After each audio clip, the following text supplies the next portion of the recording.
Hey, so I'm Stephan Janssen. I'm here at DevNexus, and I'm here with Steve Pousty. Is that Yeah, correct? yeah. That was really good. Yeah, That was great. People rarely get that. Yeah, I've got the strange accent, so that helps. Right? It does. Actually, it's Farsi, so it's close to it's Pusti. So you put the emphasis even in the right spot in the word, Hey, which is great. So you don't have to redo that part. No, exactly. So what are you talking about at DevNexus? So my talk at DevNexus, there's a lot of microservices talks here. It's the new hotness. I've been building an app about something I care about. As a developer advocate, one of the important things for us to do is actually build applications so that when we talk to developers, it's like, yeah, I've actually done this. Yeah, you know the pain, you got the gray hair, exactly. the scars. Yes, many. Yeah, I didn't say where, but yeah. Exactly. So I've been building, one of the things I really care about actually is roadkill, animals getting killed by cars. In my former life, I was a conservation biologist. Wow. And so one of the things I worked on was the wind turbines outside of in the Bay Area. Yeah. And there's a big controversy because they kill a lot of birds. Yeah. But that's actually point source. So in environmental issues, point sources are usually very easy for everybody to get upset about. There's this idea also of non-point source, like everybody putting fertilizer on their lawn, which ends up killing the stream, but nobody gets upset because you can't blame one person. Yeah. So it turns out cars kill a lot of animals, but nobody gets upset about it because there's not one place where you can be like, oh, that's where that bird was killed. It's just like, and this is the person that killed it. Okay. So I wanted to try to raise more awareness about how many animals are actually killed by cars so we can actually think more about it. And so I'm building this app called Flat Fluffy.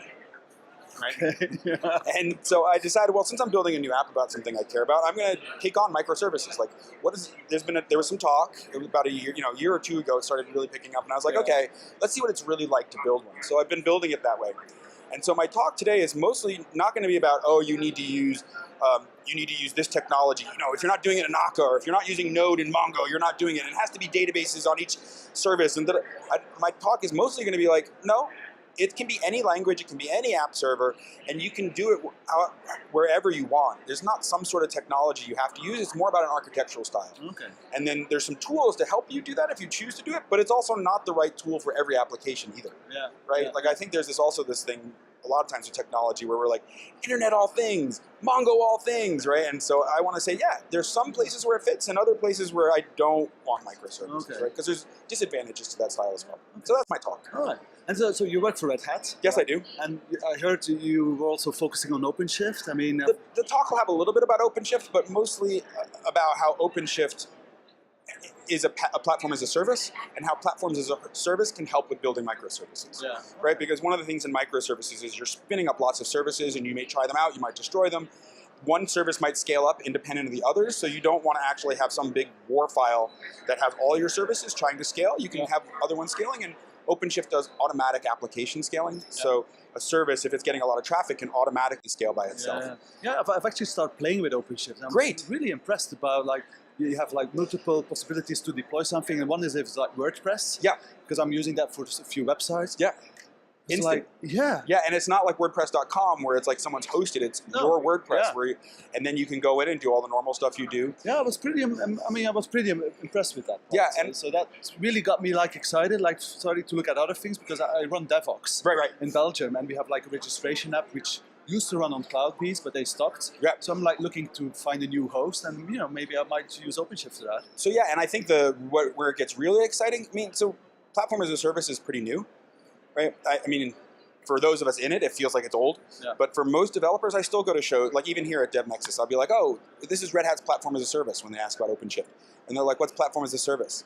So I think it's actually still a fairly new technology unless you're in the Valley, or you're in New York, or you're one of the alpha developers. It's that's okay. Did it turn off? No. Okay. No. Okay. So wait, I'll give you a second. So if you want to cut. Yeah. Got. Yeah. So if you're in the Valley, it's... Yeah, if in the Valley you know about it, or if you're an alpha developer you know about it. For a lot, they don't. And so it's a relatively new technology, and a lot of us built our technology, we were doing different things just to get the ball rolling and to start getting some experience in the field. And, we've got a lot of experience now with hosting, because we've got our hosted site that you used. Yeah. And then we've also been doing a lot of enterprise customers. So we've got a lot more experience now. And also in the meantime, there's been Docker, right? We've been using containers all along, but Docker kind of came along. There was that pivot, right? They were a PaaS, and then they weren't making it as a PaaS, so they did one of the best pivots I've seen, open sourced their container technology, and then actually made a really good specification for how you put things into a they're container. really hot, eh? I mean, Yeah, and there's a lot of people buying in. They've done so far. There's been the few bumps with the Core OS stuff and Rocket, but in general, they've done a really good job of managing the community to get broad buy-in. And so OpenShift embraces that as well. Yeah, the new version. So RedHat actually as a company has embraced it as well. RedHat, Dan Walsh, the guy who put SE Linux back into Linux way back when, has actually been doing a lot of work, and others at RedHat have been doing a lot of work about putting SE Linux into Docker, right? Because one of the big complaints from very early on was containers aren't quite as secure depending on how they were done. Yeah. And so we're going to agree on Docker, but Red Hat believes in being upstream. So we've been putting a lot of upstream commits into Docker to get SE Linux and other security measures built into Docker. Nice. And then on top of that, we've also gone upstream with Kubernetes. Yeah. So Docker provides the containers. Kubernetes provides the orchestration and a whole bunch of stuff on top of like the stuff that sysadmins would have to do with Docker. It provides automation around that. And so we're of the top 5 contributors. I think we have 2 in the Kubernetes. Like we and Google get along like this. Like it's great, and it's a really good relationship. Like both of us contributing, our ideas getting put in, the pull request being accepted both ways. It's been a really great relationship. So the new version will be Docker and Kubernetes, and then on top of that, we're going to put the stuff on top that makes it a good developer experience, right? So Kubernetes, that in our opinion, is mostly focused more at systems administration, and so it makes systems administrators' life easier. But the key to a PaaS is also making the developer's life easier. It should make both those people happy. So OpenShift will be putting more of the developer workflow around it, and actually also providing some more UI stuff for the sysadmins. Okay. So that's the new exciting times. Yeah, and the thing that's been great about it is with that new vision, we've launched OpenShift Commons, which is a community foundation. It's not a rewind. Get rid of the word foundation. It's a community group. People who are interested in OpenShift, and they can join, and there's no cost, there's no CLA. It's just join and talk about what's happening with OpenShift and learn. There's special interest groups, like we have a sysadmin special interest group, we have a container special interest group. Oh, we have a hosting provider special interest group, because we have a couple people who are, more than a couple actually now, who are taking OpenShift Origin and using that, or Enterprise in one case, and using that to provide their own version of OpenShift online, right? Like GetUp Cloud. And then there's this group in Australia, and I can't remember their name. They're relatively new, but they're in Commons as well. So we have Dell and Cisco and Accenture and a whole bunch of other groups in the Commons, people who are using it either as a customer or a very large integration provider around it. And they come and they join because it's a good place. So coming back to your microservices, if I want to start playing with that, can I then use OpenShift? Because OpenShift has like a free version as well, right? Where you don't pay because you're just playing around. So can I take your microservices experimentations and do it there? Yeah. So we give you 3 containers to play with. So you could, if you wanted to, if you actually did the one database and one service together, you can actually use... You guys say gears, right? We call that a gear. Gears. Yeah, that's a container, right? Yeah. I think we came up with gear at that time because container wasn't a very commonly used word. Since then, container is much more commonly used, but yeah, it's a gear. Okay. What's what we call it, and you can choose to either put the app server and the database on separate containers, or gears, or you can choose to put them in the same one. So if you're building really microservices, you can actually put them in the same one, and you could have 3 microservices running at the same time if you wanted to, just to play around with it. And then, but the free version is it like goes stale after 24 hours or something? Oh yeah. So it then restarts again, and it doesn't restart. So one of the advantages that we think actually for us, a lot of our enterprise customers love this as well, is we have the ability to auto idle. So developers get very excited. Oh, I'm going to build the next big app, and blah blah blah. And so they talk to their IT team and they say, I need a new VM. And the team gives them a VM, and then they never give their VMs back, right? And then so they keep asking for VMs, and they keep chewing up hardware. What OpenShift does is, and online we've tuned it to 24 hours. If you had enterprise, you can make it whatever.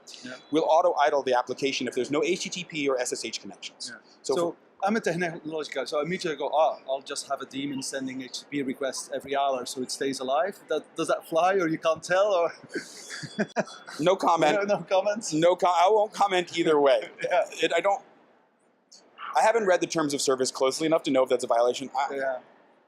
No comment. Yeah, you guys don't really care. I mean, as long as you use it, I assume it's important that it's just a playground, right? Yes. Once you start more serious, you love it anyway. Right? Yeah, like the demo I'm going to be showing today, I'm using more, right? Because the other reason is you probably want more than, the 512 megs of RAM, that's for your app server only, right? Because it's a container, you don't have to, the OS memory is taken care of by us. That 512 is exactly for whatever you run inside your container. Okay. So it's pretty good, but if you're running something real, you're going to want... And then also if you move into the paid tier, we won't auto idle. There's a whole bunch of other things that happen in the paid tier. So let's switch gears a bit. It's like, microservices. Do you think there's room for standardization in like Java EE8, or 8 is probably too late, but like Java EE9, or are there any opportunities there, or is it more? I'm sure there'll be companies where there's not really specs that. I'm sure that some of the large vendors will try to come up with specs around microservices, right? Because that's what they did with SOA, right? If you stand back, they screwed it up at that stage once they started taking over SOA. Go like, oh man, seriously? Exactly, and that's why I think that's actually why microservices. Like I like to make the analogy that microservices is to SOA what REST was to capital WS web services, right? Like I remember looking at some of those original web services and all the specifications and all the XML, and I was like, no way am I going to touch, like just for my simple little app, I'm not touching this. And pragmatic at all. And you can't, how do you debug it? Like it was so difficult to debug. And so the nice part about what's usually done with microservices is it's REST, right? So it's very easy to debug. The services are usually very small. It's not this you don't need a lot of complicated tooling to actually make it work. So I think that some vendors will try. I think the thing that would be good for the Java community to focus on if they're going to do JCPs around this is standardizing some of the core technology underneath to make Java actually be able to compete with things like Node or Ruby or those other languages where it's somewhat easier to write microservices, right? I think that's where Java, rather than try to come up with some big standard, the world's changed since that.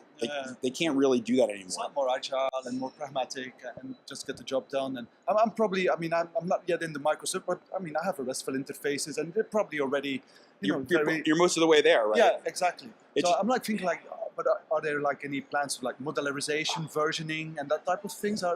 I don't know enough about what's in the JCP, but I'm more of the. No, but for microservices, like. Could you do that? Yeah, I mean, I guess you could. Touching that in those areas? I haven't seen it. Yeah. I haven't seen it. I think it's still too new. Okay. Right. All right. Usually, this isn't one of those things. Like I remember pretty early on with SOA. The big companies jumped on pretty quick with that. They actually, I think, were the ones who drove it. I think the difference, I think they drove SOA, not the other way around. I think the difference with microservices is it's very much user-driven rather than big company-driven. Yeah. And I think that's actually part of the reason why it's more successful, because it's got a lower barrier to entry. So I don't think microservices is going to be as susceptible to big standards and making things difficult for the users, because then people just won't use it. There's plenty of other competition now. There was no competition for SOA, right? It was .NET or Java. That's how you were going to do it. And microservices, Java's late to the game, and most people think it's not okay because it's not agile enough. I mean, I think with things like Wildfly and Spring Boot and Vertex and things like that, we actually are agile enough. I'm a Java developer from way back. I used to get into the language wars before. I don't anymore. It's like whatever tool works for you, that's what, and some tools are better in certain situations, but if all your team knows Java, and even if Node would be a better tool, Java still may be the right answer because that's what your team knows, and there's enough technology, like Vertex or Spring Boot could actually give you some of and Akka could give you some of that same stuff just in the Java world. So I'm not as much of I don't think that you need a specific language as much anymore. Okay, cool. Well, great, man. Nice meeting you. Nice meeting you too. Thanks for the interview. Looking forward to your talk. Great. I'm glad to see you there. In touch. Okay. Great. Thanks. Okay, everybody, here goes my parkour. Ready? With tea in my hand too. That's how badass. Ready? Here we go. Oh, yes!